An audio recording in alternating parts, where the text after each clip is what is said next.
Yasmina qizimni tug'ilgan kunini nishonlagani Samarqandga, ona yurtimizga ketyapmiz. Soat 5 dan turib ketishga tayyorgarlikni boshlaganmiz. Shunaqa ishib turaman har kun ertalab.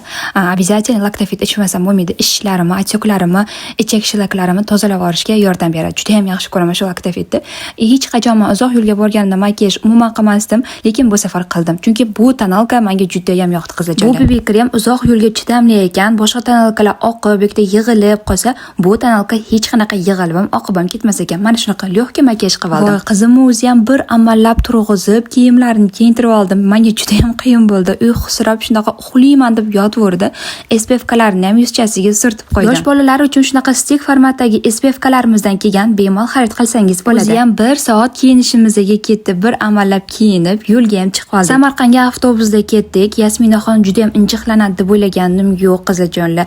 Uxlab shunaqa maza qilib ketdi. 5 soat deganda uyga kelibmiz, kiyimlarimni almashtirib, mana shunaqa chiroyligina kelinka obrazida bo'ldim. Qizim hayron, qayerga kelib qoldim deb o'zi ham hamma joyda o'tirib, sinchiklab qarab chiqdi. Mana shunaqa oila davrasida maza qilib ovqatlanib oldik. Bu bizani Samarqanddagi yarim kunimiz. Hali bizani qiziqarli kunlar, qiziqarli voqealar kutyapti. Menga podpiska bosmasdan kuzatayotgan bo'lsangiz, podpiska bosib qo'ying.